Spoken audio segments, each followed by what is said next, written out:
कितनी भी बड़ी मुसीबतें क्यों ना आ जाए, लेकिन अगर हम चाहें ना तो हम अपने हर मुसीबतों से बाहर निकल सकते हैं। अब जरा सोचो कि अगर ऐसा है तो फिर इस दुनिया में हर लोग सक्सेसफुल क्यों नहीं हो पाते हैं? हर लोग अपनी मुसीबतों में क्यों फंस कर रह जाते हैं? इसका एक ही कारण है कि उन्हें पता नहीं है कि अपने माइंड को यूज कैसे करना है।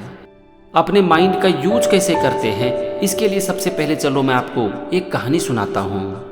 एक समय की बात है, एक गांव में एक किसान अपने परिवार के साथ रहता था। उसके परिवार में उसकी पत्नी के अलावा उसकी एक बेटी थी। वो एक गरीब किसान था, वो ज़्यादा पढ़ा लिखा नहीं था और उसके घर की आर्थिक स्थिति भी बहुत अच्छी नहीं थी। उसके गांव में एक साहूकार था जो कि लोगों को पैसे देकर उससे ब्याज वसूलता था। तो इस किसान को भी जब भी पैसे की जरूरत पड़ती थी तो वो उसी साहूकार के पास जाता था और वो साहूकार से ब्याज पर पैसे लेता था। उस किसान ने साहूकार से बहुत सारा पैसा उधार लेकर रखा था और उसे वापस नहीं कर पा रहा था और अब उसके घर की आर्थिक स्थिति बहुत ही खराब हो चुकी थी।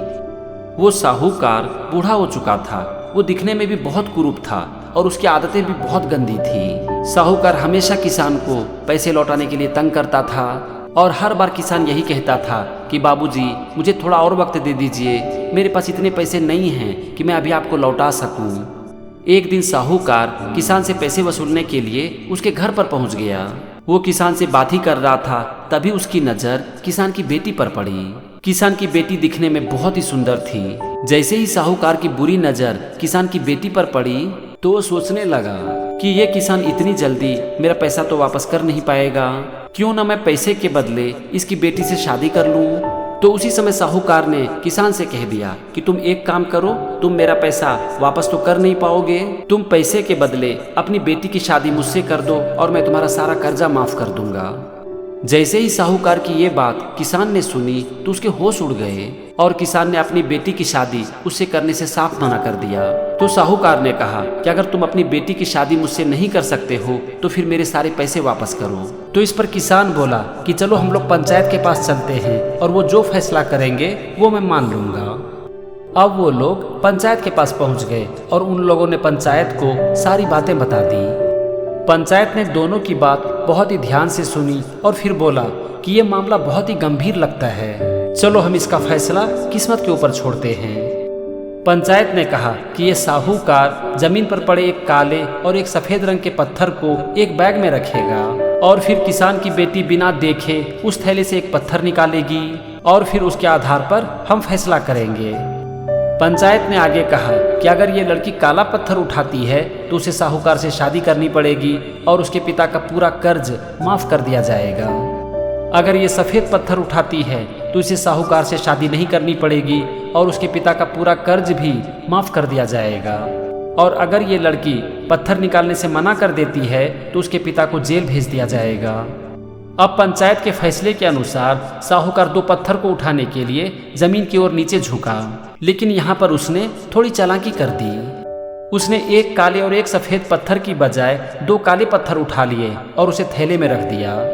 किसान की बेटी की नज़र बहुत ही तेज थी और उसने साहूकार को ऐसा करते हुए देख लिया।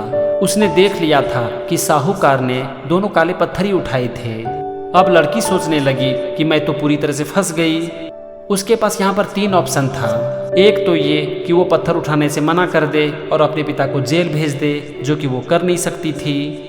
दूसरा कि सबको वो बता दे कि साहूकार ने चालाकी की है और उसने एक काले और एक सफ़ेद पत्थर की बजाय दो काले पत्थर को थैले में डाल दिया है। और तीसरा कि चुपचाप से एक काले पत्थर को चुनकर उस साहूकार से शादी कर ले और अपने पिता का पूरा कर्ज माफ करवा दे। उसे सबसे अच्छा रास्ता लगा कि वो सबको साहूकार की चालाकी के बारे में बता दे, लेकिन तभी उसे एक आइडिया आया।